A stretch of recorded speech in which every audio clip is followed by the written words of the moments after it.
اور اس کے لیے جو ڈالر درکار ہوتے ہیں وہ اوپن مارکیٹ سے خرید کے، تو یہ اس کو جو ہے ایک کیونکہ بینکنگ چینل کے ذریعے نہیں ہوتی، بینکنگ چینل کے ذریعے تو اس لیے ڈالر اس کے جو ہیں وہ اوپن مارکیٹ سے آتے ہیں، تو یہ پریشر جو ہے وہاں پہ بلڈ اپ ہو رہا ہے۔ تو ایک وجہ یہ بھی ہے، باقی جو اس کو دیکھیں، اس سے فائدہ تو ضرور ہے، لیکن ڈالر ہمارا روپیہ ویک ہو رہا ہے، تو اس کا نقصان بھی تو ایک بہت بڑا ہے۔ اس کو روکنا چاہیے، اس کو ریگولرائز کرنا چاہیے، کیا کرنا چاہیے؟ اب ہم ایران سے اس طرح سے تجارت تو نہیں کر سکتے۔ جی دیکھیے، اس کو کیونکہ سب سے جو بنیادی وجہ ہے کہ امپورٹ گروتھ بہت زیادہ ہے، تو اگر ہم اس کو روکنے کی کوشش کریں گے یا نیچے لانے کی کوشش کریں گے تو امپورٹ گروتھ اور زیادہ ہوگی اور ہمارے مسائل میں اور زیادہ اضافہ ہوگا۔ اسی وجہ سے بہتر یہ ہوتا ہے کہ مارکیٹ میکینزم کو کام کرنے دیا جائے، اور تاکہ اگر یہ قیمت اب بڑھ رہی ہے ڈالر کی تو آنے والے دنوں میں، آنے والے مہینوں میں امپورٹ گروتھ میں نمایاں کمی ہوگی، اور اس کو ٹریڈ ڈیفیسٹ کو کنٹرول کرنے میں اور کرنٹ اکاؤنٹ ڈیفیسٹ کو کنٹرول کرنے میں مدد ملے گی۔ ٹھیک ہے۔ اچھا سر، اسٹیٹ بینک ایکسچینج کمپنیوں کے خلاف تو بھرپور کارروائی کر رہا ہے، لیکن کیا آپ نہیں سمجھتے کہ اس معاملے میں بینکوں کا بھی بڑا کردار رہا ہے اور ان کے خلاف بھی کارروائی ہونی چاہیے؟ دیکھیں، میرا خیال ہے کہ جیسے کہ فائنانس منسٹر صاحب نے بھی بتایا کہ 8 بینکوں کی تحقیقات اسٹیٹ بینک کر رہا ہے، اور اگر بینکوں نے کوئی غیر قانونی کام بینکنگ ریگولیشنز کے خلاف کام کیا ہوگا تو ضرور ان کو بہت سخت پینلٹی ادا کرنی ہوگی، تو اس کا نتیجہ جلد میرا خیال ہے سامنے آ جائے گا۔ کرنا کیا چاہیے حکومت کو؟ لیکن دیکھیے، میں آپ کو یہ بات بتاؤں، میرا اپنا جو خیال ہے اس معاملے میں کہ بینکوں کے اوپر زیادہ تر اسپیکولیشن کے الزامات ہی لگتے ہیں۔ ٹھیک ہے۔ ہوتا یہ ہے کہ جب مارکیٹ میں ڈالر کی کمی ہوتی ہے یا اس میں والیٹیلیٹی بہت زیادہ ہوتی ہے تو بینکرز جو ہیں وہ اپنے مارجن میں اضافہ کر دیتے ہیں۔ اب اگر انہوں نے مارجن میں اضافہ بہت ضرورت سے زیادہ کیا ہے تو یہ بات جو اسٹیٹ بینک ان کی تحقیقات کرے گا تو اس میں سامنے آ جائے گی، ورنہ یہ صرف ایک مارکیٹ میکینزم ہے جو کام کرتا ہے، اور بظاہر ایسا لگتا ہے کہ ملک کو نقصان پہنچا رہا ہے، لیکن ایسا نہیں ہے، کیونکہ ڈالر کی قیمت بڑھتی ہے تو جیسے میں نے پہلے کہا کہ امپورٹ گروتھ میں کم ہوگی تو ٹریڈ ڈیفیسٹ کم ہوگا، کرنٹ اکاؤنٹ ڈیفیسٹ کم ہوگا۔ اور میرے خیال میں اس طرح کی چیزوں کو، اور اگر یہ افواہیں بھی ہیں یا کوئی شک و شبہات بھی ہیں تو بہت جلد ایسی چیزوں کو کلیئر کرنا چاہیے تاکہ مارکیٹ پہ پازیٹیو اس کا اثر آئے۔ جی سر، اگر میں بات کروں پالیسیز کے حوالے سے، صاف نظر آ رہا ہے کہ حکومت اب تک، جو موجودہ حکومت ہے، یہ ڈالر کو ایک جگہ پہ برقرار رکھنے کے لیے کوئی پالیسی وضع نہیں کر پائی۔ کرنا کیا چاہیے حکومت کو؟ دیکھیے، یہ بہت مشکل کام ہے۔ پالیسی جو ہے وہ اسٹیٹ بینک کی، کیونکہ اسٹیٹ بینک کو کنٹرول کرنا ہے کہ ایکسچینج ریٹ کو اس کا تعین کس طرح ہونا چاہیے، اور یہ بہت پہلے سے طے ہو چکا ہے، چند سال پہلے سے، کہ یہ مارکیٹ ڈٹرمنڈ ہوگا، لہذا پالیسی تو بن چکی ہے کہ یہ مارکیٹ ڈٹرمنڈ ہوگا، سپلائی اور ڈیمانڈ کے اوپر ڈیپینڈ کرے گا۔ جب بھی سپلائی کم ہوگی، ڈیمانڈ زیادہ ہوگی تو ڈالر کی قیمت بڑھے گی۔ مگر جیسا ابھی آپ نے سنا مفتاح اسماعیل صاحب نے جو فرمایا کہ ہم پالیسی فیصلے لیں گے اور ڈالر کو، جو روپیہ کو مستحکم کریں گے، تو وہ کیا اقدامات ہو سکتے ہیں، وہ کیا ہو سکتا ہے؟ دیکھیں، میرا خیال ہے کہ بہت مشکل ہے کہ یہ کہا جا سکتا ہے کہ ایڈمنسٹریٹو میجرز لیے جا رہے ہیں۔ میرا یہ خیال ہے کہ آپ مصنوعی طور پہ ڈالر کی قیمت، روپے کی قیمت جو ہے زیادہ گرا نہیں سکتے، ڈالر کی قیمت کم نہیں کر سکتے مصنوعی طریقے سے۔ اگر ڈیمانڈ بہت زیادہ ہے سپلائی کے مقابلے میں تو ڈالر کو مہنگا ہونا لازمی ہے، اور یہ لازمی ہونا ملک کے لیے کسی خطرے کا باعث نہیں ہوگا بلکہ امپورٹ گروتھ کنٹین کرنے میں مدد دے گا۔ بہت بہت شکریہ آپ کا ریاض الدین صاحب، سابق ڈپٹی گورنر اسٹیٹ بینک۔ گفتگو آپ نے سنی۔ یہاں پر لیں گے ایک نیوز بریک جس کے دوران آپ ہیڈ لائنز دیکھ سکیں گے اور اس کے بعد پروگرام جاری رہے گا۔ آپ دیکھ رہے ہیں خبروں، تبصروں اور تجزیات پر مبنی پاکستان کا سب سے معتبر نیوز شو دنیا، کامران خان کے ساتھ۔ پاکستان اپنی 75 سالہ تاریخ کے سب سے ہولناک اور تباہ کن سیلاب کا مشاہدہ کر رہا ہے۔ ملک کے چاروں صوبوں کے 81 اضلاع میں پوری بستیاں، کھیت کھلیان اجاڑنے کے بعد اب سیلابی ریلے تو کسی حد تک تھم گئے، لیکن بپھرے پانی نے تباہی اور بربادی کے ایسے انمٹ نقوش چھوڑے ہیں جن کی تلافی اور ازالے میں برسوں لگ جائیں گے۔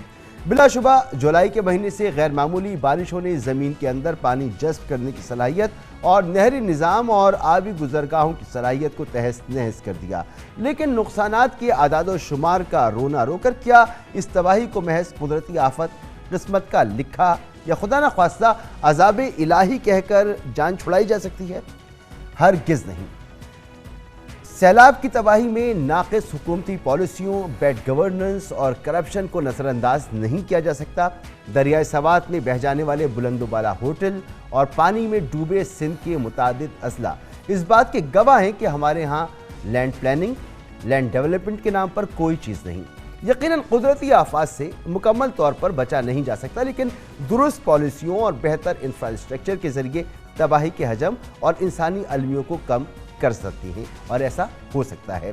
بدقسمتی سے پچھلے ایک عشرے میں 3 سیلابوں کا سامنا کرنے کے بعد بھی ہم فلڈ مینجمنٹ میں مؤثر اصلاحات نافذ نہیں کر سکے۔ اہم سوال تو یہ بھی ہے کہ جن علاقوں میں 2010 کا سپر فلڈ آیا اور اس کے بعد 2011 اور 2012 میں مسلسل 2 سیلابی تباہی آئیں، انہی علاقوں میں 2022 میں دوبارہ جانی و مالی نقصانات، ارباب اختیار اور بیوروکریسی کی غفلت، لاپرواہی اور کرپشن کا ٹھوس ثبوت نہیں تو اور کیا ہے؟ صرف سال بدل گئے، تباہی پہلے جیسی بلکہ پہلے سے بھی زیادہ مہلک ہے۔ پاکستان میں 2010 اور 2012 کے درمیان 3 سیلابوں کے نقصانات کے بعد فیڈرل فلڈ کمیشن نے 10 سالہ نیشنل فلڈ پروٹیکشن پلان پر کام شروع کیا۔ سیلاب سے بچاؤ کے لیے منصوبے پر 2013 میں کام شروع ہوا۔ 2015 میں حتمی ڈرافٹ تیار ہوا، جس میں سیلاب کے نقصانات کم کرنے کے لیے واٹر مینجمنٹ بیراجوں پر بریکنگ سیشنز اور بڑے آبی ذخائر کی مرمت کے SOPs پر سختی سے عمل درآمد، ماحولیاتی نظام، سیلاب کی پیش گوئی کے نظام اور اس حوالے سے قانون سازی کی سفارش کی گئی تھی۔ 2017 میں مشترکہ مفادات کونسل نے نیشنل فلڈ پروٹیکشن پلان کی منظوری دی۔ وفاقی اور صوبائی حکومتوں نے مساوی اشتراک کی بنیاد پر سالانہ 33 ارب روپے کی مالی اعانت پر اتفاق کیا اور 332 ارب کا یہ منصوبہ منظور ہو گیا۔ حیران کن بات یہ ہے کہ نیشنل فلڈ پروٹیکشن پلان کی موجودگی کے باوجود بھی قوم آج سیلاب سے اتنی تباہی کیوں دیکھ رہی ہے؟ اس پروگرام میں کامران خان صاحب سے گفتگو میں ماہرین آبی امور نے سیلابی تباہی کی بنیادی وجوہات کچھ اس طرح سے بتائی۔ یقیناً دریاؤں کے کناروں، آبی گزرگاہوں، بارانی نشیبی علاقوں اور سیلابی ریلوں سے ممکنہ متاثرہ زونز میں زمین کے استعمال کی ہم بھرپور قانونی خلاف ورزی کرتے رہے ہیں۔ سندھ کے سرحد کے اس پار بھارتی صوبے راجستھان میں بھی اسی نوعیت کی غیر معمولی بارشیں ہوئیں، مگر وہاں سیلابی ریلوں کو گزرنے کا نظام موجود تھا۔ 700 چھوٹے بڑے ڈیمز تھے، جن میں 300 ڈیمز بھر گئے، وہاں باقی ڈیمز اب بھی خالی ہیں۔ اگر سرحد کے اس پار سندھ میں بھی آبی گزرگاہوں کا نظام اور آبی ذخائر کو محفوظ کرنے کی صلاحیت ہوتی تو آج پانی ہمارے لیے رحمت ہوتا۔ 2010 کے سیلاب کے بعد سپریم کورٹ کی ہدایت پر بننے والے فلڈ کمیشن نے اپنی رپورٹ میں انکشاف کیا تھا کہ بلوچستان اور سندھ کے محکمہ آبپاشی کی لاپرواہی کی وجہ سے پاکستانی معیشت کو 855 ارب روپے کا نقصان پہنچا، جو اس وقت 10 ارب ڈالرز کے برابر تھا۔ فلڈ کمیشن نے قرار دیا کہ متعلقہ حکام کی غفلت، کرپشن اور ناقص انتظامات کی وجہ سے غیر قانونی تجاوزات بے قابو ہوئیں، جبکہ ہزاروں ایکڑ پر کچے کے علاقے پر بااثر لوگوں نے غیر قانونی تعمیرات قائم کر کے پانی کا قدرتی بہاؤ روک دیا۔ اندرون سندھ متعدد زرعی علاقوں میں سیلابی پانی کے اخراج کا نظام موجود ہی نہیں۔ جہاں پر نکاسی کا نظام موجود ہے، وہاں پشتے ٹوٹنے یا نئے شگاف ڈالنے سے پورے کا پورا علاقہ زیر آب آ جاتے ہیں۔ افسوس سے یہ کہنا پڑتا ہے کہ پہلے بھی اسی مصیبت کی وجہ سے سیلابی تباہی آئی تھی، اب بھی سندھ باسیوں کا یہی رونا ہے۔ 2010 کے سیلاب کے بعد یہ فیصلہ کیا گیا تھا کہ ریور ایکٹ کے ذریعے دریاؤں کے کناروں پر تعمیرات کو قانونی ضابطے میں لایا جائے گا، لیکن اس پر بھی کبھی عمل نہیں ہو سکا۔ اگرچہ زمین کے استعمال کی زوننگ ایک مکمل تکنیکی معاملہ ہے، لیکن یہ گورننس سے جڑا ہوا ہے۔ دریاؤں کے کنارے پر تعمیرات کی اجازت واضح طور پر حکومتی ملی بھگت سے ممکن ہے۔ نتیجتاً 2010 کے سیلاب کی طرح حالیہ سیلاب نے بھی دریاؤں کے کناروں پر تعمیر کی گئی عمارتوں اور سیاحت کے بنیادی ڈھانچے کو ملیہ میٹ کر دیا۔ سوات کے سیاحتی مقامات پر سیلابی تباہی اور اس تلخ حقیقت کا آئینہ دار، جہاں دریا کنارے تعمیرات کی اجازت کے خلاف قانونی کارروائی کا عندیہ army chief general Qamar Javed Bajwa نے بھی کیا۔ ڈیمیج کافی ہوا ہے، خاص طور پہ کلام اور اترور کے علاقے میں کافی ہوا ہے، بریجز بھی ڈیمیج ہوئے ہیں، ہوٹلز بہت تباہ ہو گئے.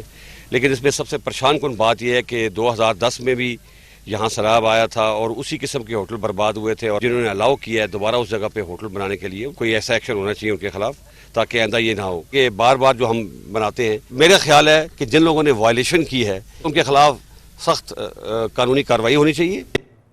یاد رہے کہ سلیمان رینج پر پہاڑی طوفان نے 2010، 2008، 2012، 2013 میں بھی جنوب مغربی پنجاب کو متاثر کیا، اور اس بار بھی جنوبی پنجاب میں 6.5 لاکھ ایکڑ زرعی اراضی زیر آب آنے سے گندم سمیت تیار فصلیں اجڑ گئیں.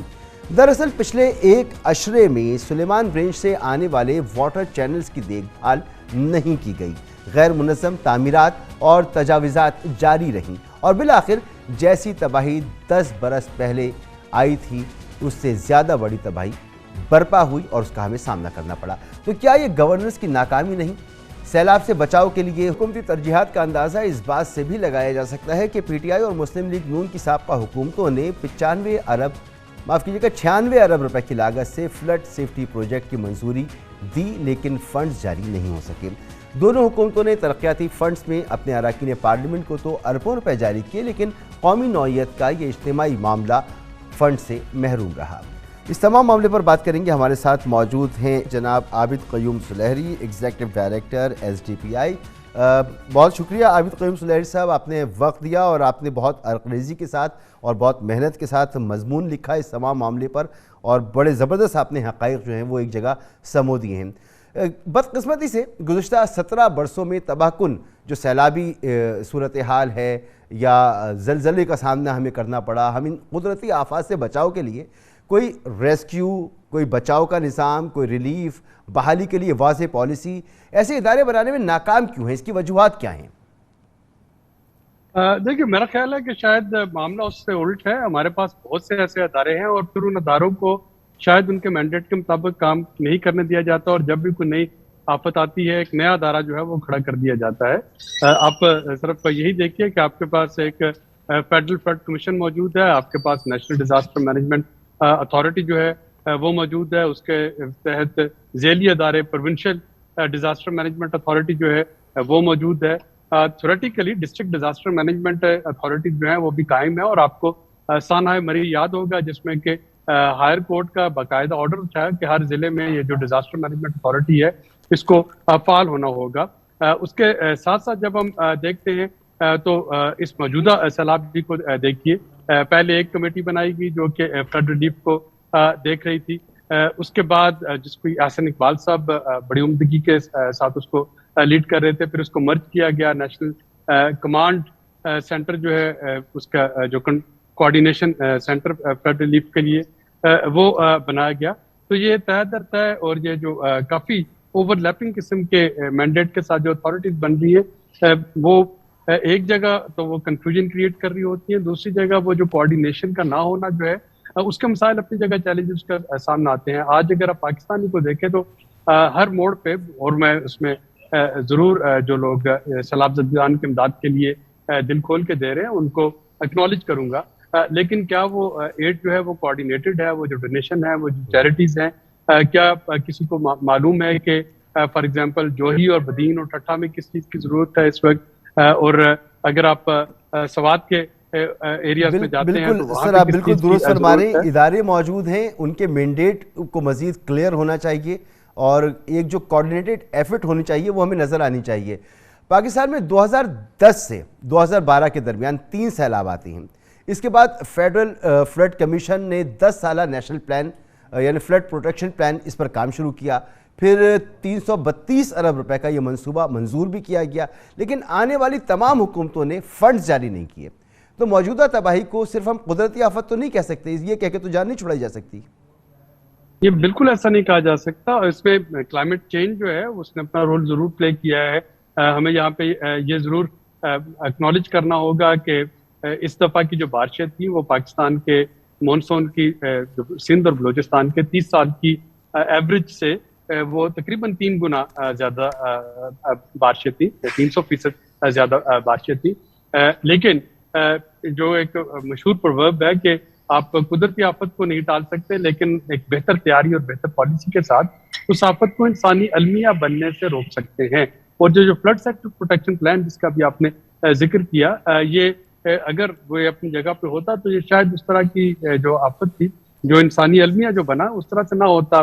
آپ دیکھیے کہ اس میں کیا تھا، اس میں اسٹرکچرل جو امپروومنٹ ہیں وہ بھی لکھی ہوئی تھی، اور جو نان اسٹرکچرل امپروومنٹ ہے اس کے بارے میں بھی بات کی گئی تھی۔ مثلا اس میں ایک ریور ایکٹ کا ذکر کیا گیا تھا کہ پختونخوا میں کوئی بھی جو نئی کنسٹرکشن ہے دریا کے کنارے وہ این او سی لیے بغیر نہیں کی جا سکتی، اور اس میں ایک ایریا مارک کر دیا گیا کہ اتنے فٹ کے اندر جو دریا کے کنارے وہاں پہ کنسٹرکشن نہیں ہو سکتی۔ اس میں بڑا کلیئرلی ذکر ہے جو رود کوئی نالے ہیں جنہوں نے کہ تباہی مچائی جنوبی پنجاب میں، کہ ان کے جو نکاسی کا رستہ ہے، جو ڈرینیج کا رستہ ہے، وہاں پہ سر یہ آپ رودگوئی نظام کی بات کر رہے ہیں، بالکل وہاں پر بھی کام ہونا چاہیے۔ دریائے سوات پر ہم نے دیکھا کہ ہوٹل دریا برد ہوا تو معلوم ہوا کہ غیر قانونی یہ تعمیرات تھیں یہاں پر۔ تو 2010 کے سیلاب کے بعد یہ فیصلہ کیا گیا تھا کہ ریور ایکٹ کے ذریعے دریاؤں کے ساتھ تعمیرات کو قانونی ضابطے میں لایا جائے گا، لیکن اس پر عمل درآمد بھی نہیں ہوا۔ اور قانون تو ہم بنا لیتے ہیں لیکن جو طاقتور لوگ ہیں ان پر اطلاق نہیں کر پاتے اس کا، اور یہی تو گورننس فیلئر ہے، اور یہی وجہ ہے کہ جب آپ ایک اپیل لانچ کرتے ہیں اس کے بعد ہیومینیٹیرین اپیل، تو جو ہے کہ آپ کے پاس آلٹرنیٹو ویو آتا ہے، وہ یہ آتا ہے کہ یہ وہ قوم ہے یا وہ سوسائٹی ہے، وہ معاشرہ ہے جو کہ اپنے کرنے والے کام نہیں کر پاتا، اس کے بعد پھر اس کو بار بار ڈونرز کے پاس جانا پڑتا ہے، بار بار اس کو یہ اس سیلاب کے لیے یا کسی بھی آفت کے لیے فنڈ اکٹھے کرنے پڑتے ہیں۔ جیسا کہ میں رودگوئی نالوں کی بات کر رہا تھا کہ اگر نالوں کی نکاسی جو ہے اس کے آگے آپ ایک اسٹرکچر کھڑا کر دیتے ہیں تو ظاہر ہے کہ وہ پانی کبھی بھی دریائے سندھ کی طرف اس میں سے بہہ کے نہیں آ سکے گا۔ اسی طریقے سے یہ جو ہمارا سندھ کی دیکھتے ہیں تو وہاں پہ اس فیڈرل جو فلڈ پروٹیکشن پلان ہے، بڑا کلیئرلی اس میں مینشن تھا کہ کہاں کہاں سے بریچ کرنی ہے دریائے سندھ کو، اور جو آنے والے اس کے ذیلی ہیں اور ندی نالے کہ جو آبادی ہے وہ متاثر نہ ہو۔ لیکن ہم نے دیکھا کہ اس سال بھی شکایتیں موصول ہوئیں کہ شاید بعض جگہ پہ کچھ بااثر افراد کی زمینیں یا ان کے رقبے یا ان کے مفادات بچانے کے لیے ایسی جگہ پہ کٹ لگایا گیا کہ آپ کی بہت سی یونین کونسل جو ہیں وہ پانی میں آ گئی۔ تو یہ سارے ایشوز ہیں جو کہ ہیں، تو جبکہ ہم اس کو قدرتی آفت مانتے ہیں، اس کو کلائمیٹ چینج کا ایک شاخسانہ ہے یہ بھی مانتے ہیں، اس کا جو خمیازہ ہے، اس کی جو کمپنسیشن ہے وہ ان ممالک کو دینی چاہیے، مغربی ممالک کو جن کا کاربن ڈائی آکسائڈ ایمیشن میں میجر کنٹریبیوشن ہے۔ پاکستان کا تو لیس دین 1% کنٹریبیوشن ہے، اور پاکستان 5 جو ٹاپ اس وقت ونریبل کنٹریز ہیں ان میں آتا ہے، تو یہ بھی چیز اپنی جگہ پہ درست ہے۔ لیکن جب ہم انسانی جانوں کی بات کرتے ہیں، جب ہم لوگوں کی مال و اسباب کی بات کرتے ہیں، اس وقت اس کا جو سیلاب کی جو تباہ کاری ہے، ابھی تو ہم نے صرف انفراسٹرکچر ڈیمیج دیکھا، اب جو انفولڈ ہونے جا رہا ہے، اب دیکھیے آپ کی آدھی کپاس کی فصل اس سال وہ سیلاب میں بہہ گئی ہے، جو ذخیرہ شدہ گندم تھی سندھ میں اس کو نقصان ہوا ہے، جو گندم کے بیج ہیں جو اگلے سال بوائی جس سے ہونی ہے وہ بہہ گئے ہیں، زمینیں جو ہیں وہ ابھی آپ کو یہ معلوم نہیں کہ کون سی زمین قابل کاشت رہے گی گندم کے لیے، کون سی زمین قابل کاشت نہیں ہوگی، کماد کی فصل کو نقصان پہنچا ہے، کھجور کی فصل کو نقصان پہنچا ہے، ایون جو مائنر کراپس ہیں ٹماٹر اور پیاز ان کو نقصان پہنچا، اور سب سے بڑھ کے آپ کے جو مویشی ہیں جو جانور ہیں، اور آپ اس کے ویژول دیکھ رہے ہوں گے، جو بہہ گئے وہ تو بہہ گئے، جو بچ گئے ہیں وہ اس وقت کھڑے پانی میں، جس میں نہ ان کے پاس چارہ ہے نہ ان کے پاس کوئی اور چیز، تو وہ بیماروں جو ویٹنری جو اس وقت ڈیزیزز آ رہی ہیں ان کا تو کہیں پہ ذکر ہی نہیں کیا جا رہا، جو اس کے ساتھ ہمیں اندازہ تھا صاحب، ہمیں اندازہ تھا کہ اس طرح کی صورتحال پیدا ہوگی، اسی لیے ہم بات کر رہے تھے، ہم قانون سازی کی بات کر رہے تھے، لیکن ہم کچھ نہیں کر پائے۔ حتیٰ کہ 2010 کے سیلاب کے بعد سپریم کورٹ کی ہدایت پر ایک فلڈ کمیشن بنا تھا، اس نے جو اپنی رپورٹ دی اس میں جو انکشاف کیا اس میں بتایا گیا کہ سندھ اور بلوچستان کے محکمہ آبپاشی کی لاپرواہی کی وجہ سے معیشت کو 855 ارب روپے کا نقصان پہنچا تھا، اور 62 افراد کی جانب سے ناجائز تجاوزات پانی کے قدرتی بہاؤ کو متاثر کر رہی تھیں، اور یہی وجہ تھی کہ اس بار بھی پہلے سے زیادہ مہلک صورتحال ہمارے سامنے آئی، گویا صرف سال بدل گئے، حالات جوں کے توں ہیں۔ جی بالکل ایسے ہوا، بلکہ اس پہ تو یہ چیز ایک ریکارڈ پہ ہے کہ ڈیرہ غازی خان جو ہے اس کی جو کمشنر ہے اس کی طرف سے باقاعدہ خط و کتابت کا پورا ریکارڈ آپ کے پاس موجود ہے پنجاب سیکریٹریٹ میں، جس میں کہ وہ اریگیشن ڈپارٹمنٹ کی طرف سے آنے والی جو ڈیفیشنسیز تھی ان کا ذکر کر رہے تھے جولائی کے مہینے میں۔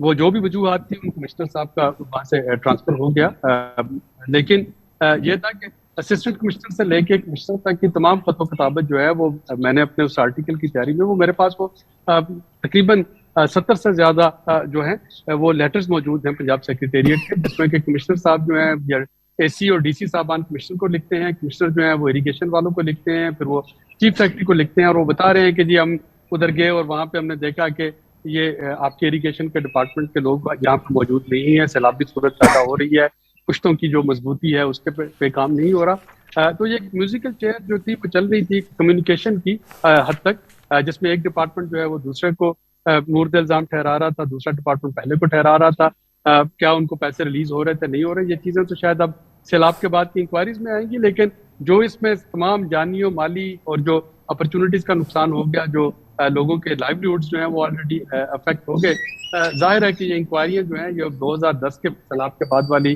انکوائری کی طرح شاید وہ ایک طویل ضخیم رپورٹ تو بن جائے گی، لیکن کیا ہم واقعی اس رپورٹ سے سیکھیں گے، یہ ایک سوال جو ہے یہ رہے گا ہمارے ایز اے معاشرہ، ایز اے سوسائٹی، یہ ایک سوالیہ نشان ہے ہم پہ بہت بڑا۔ بالکل بالکل درست فرما رہے ہیں آپ، بہت بہت شکریہ آپ کا جناب عابد قیوم سلیری صاحب، executive director S D P I. گفتگو آپ نے سنی، یہاں پر ایک بریک لیں گے اور بریک کے بعد بات کریں گے سیلاب کی تباہ کاریوں کے بعد اب ایک مرتبہ پھر یہ بحث کی جا رہی ہے کہ ملک میں ڈیمز بننے چاہیے۔ اگر ڈیمز بنے تو نہ صرف سیلاب کی تباہ کاریوں سے بچا جا سکتا ہے بلکہ معیشت کے لیے اس پانی کو بڑا زبردست طریقے سے استعمال کیا جا سکتا ہے۔ اس میں تفصیل سے بات کرتے ہیں ایک بریک کے بعد۔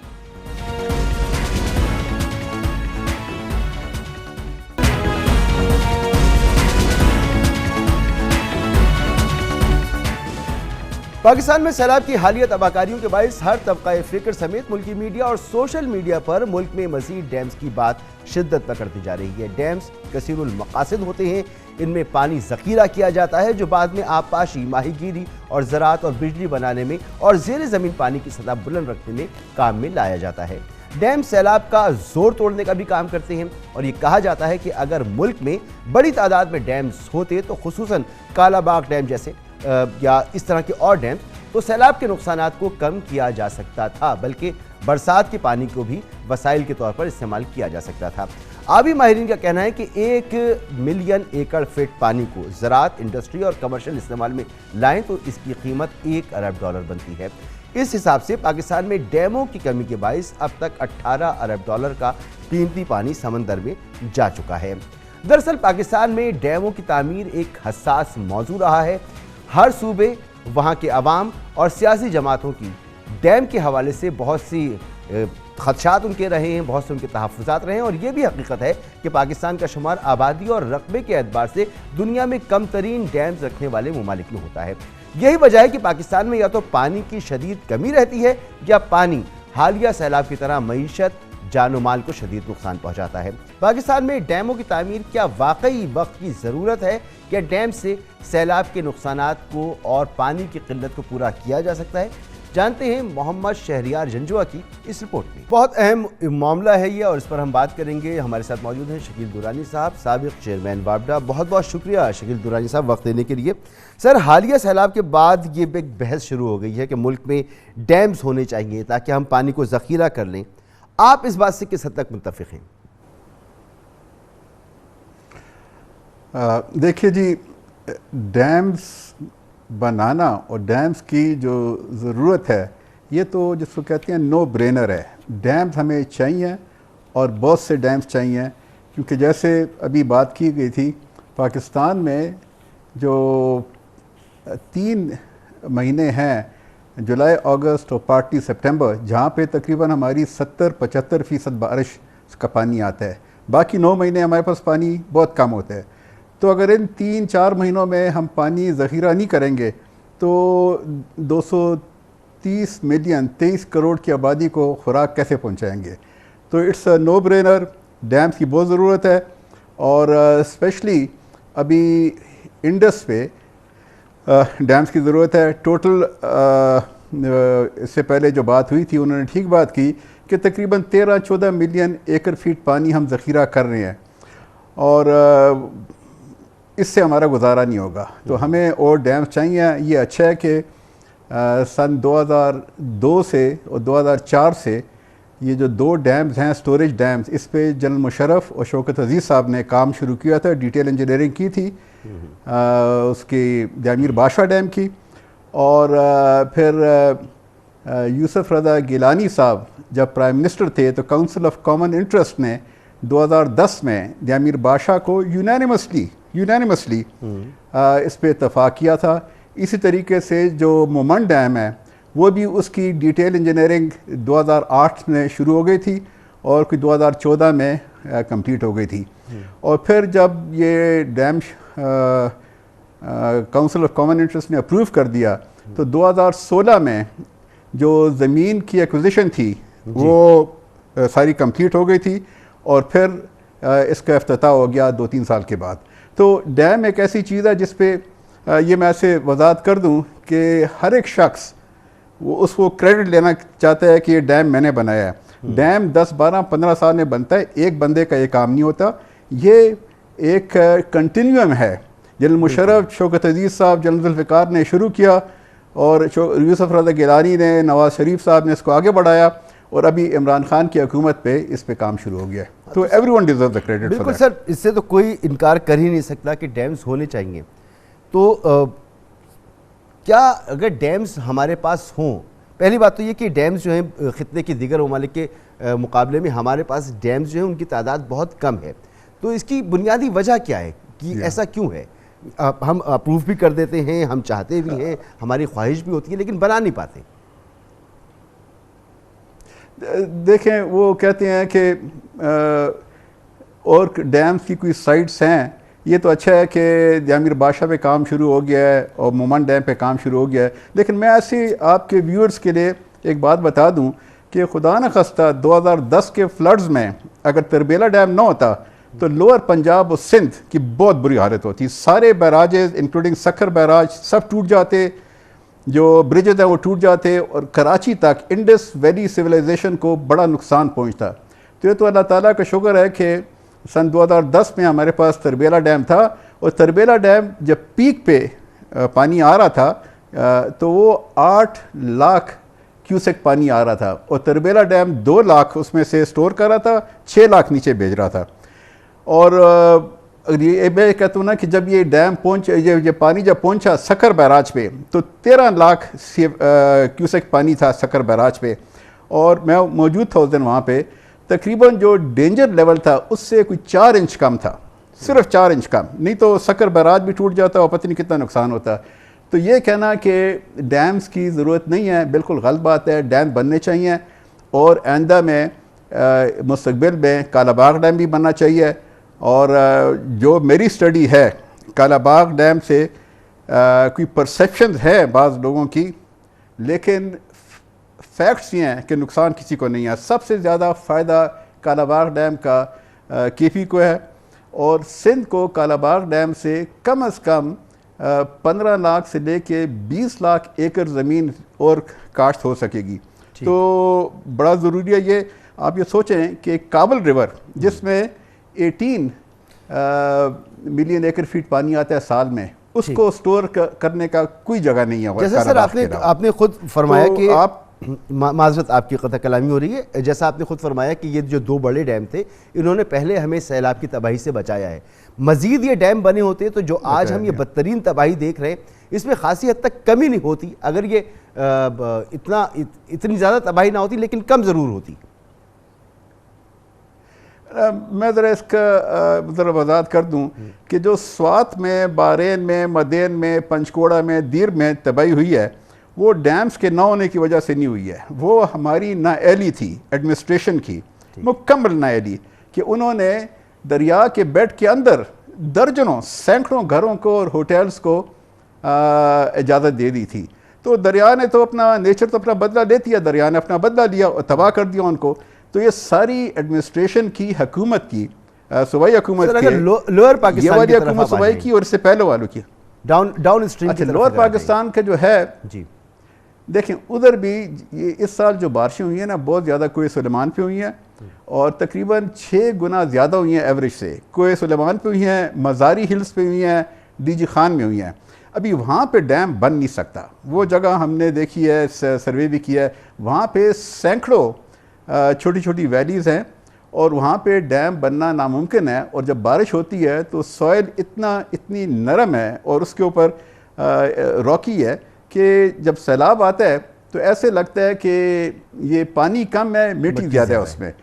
تو وہاں پہ ڈیم نہیں بن سکتا. لیکن اس کے لیے 100 سال سے, ایکچولی 1000 سال سے جو مقامی لوگ ہیں وہ رودکوئی نظام کو امپلیمنٹ کر رہے تھے. رودکوئی کا یہ ہے کہ جو چینلز ہوتی ہیں اس کو ہر سال ڈرائی سیزن میں صاف کرتے ہیں, ویٹ سیزن میں رودکوئی کا پانی چلا جاتا ہے. وہ رودکوئی انفلوئنشل جو لوگ ہیں, جو تکڑے لوگ ہیں, پولیٹیشین ان پرٹیکولر, وہ آ کے انہوں نے زمینیں وہاں پہ خرید لی ہیں, بند کر دیا ہے.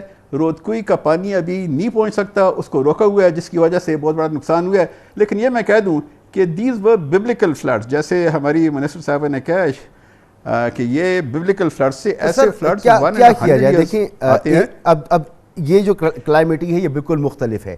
ایک تو ہوگا ڈیم جس کی آپ افادیت بتا رہے ہیں کہ اس سے سیلاب کو روکا جا سکتا ہے. اب یہ جو صورتحال اس دفعہ پیدا ہوئی ہے اس کے لیے کیا کیا جائے؟ ایک تو یہ ہونا چاہیے کہ جس پروپورشن کی بارش ہوئی ہے اس وقت, آپ دیکھیں لنڈن میں اور پیرس میں اور بون میں اور سارے امریکہ میں سیلاب آئے ہیں, بیکاز یہ کلائمیٹ چینج کی وجہ سے بہت بڑا نقصان ہوا ہے. اس کو کوئی نہیں روک سکتا تھا, ان سیلابوں کو. Nothing at all could you do. لیکن اگر آپ رودکوئی کا نظام ہوتا تو اس کا جو امپیکٹ ہے وہ بہت کم ہوتا. رودکوئی کو ہم نے بالکل بھول دیا ہے. اب میری حکومت سے یہ ریکویسٹ ہوگی کہ رودکوئی یہ ہے جی کہ جو سیزنل چینلز ہیں پہاڑوں میں, ڈرائی پہاڑوں میں جو پانی آتا ہے بارشوں میں, سیزنل چینلز میں, یہ ٹانک میں ہیں, ڈیرہ اسماعیل خان, درابن, ڈیرہ غازی خان اور اپر سندھ میں بھی ہیں. تو اس کا جو پانی آتا ہے تو وہ جو مقامی نظام ہے, آباشی کا نظام ہے, پچھلے انگریز کے زمانے سے 150 سال سے, وہ لوگ کلیکٹیو بیسس پہ اس کی جو چینلز ہیں ان کو صاف کرتے ہیں سمرز میں.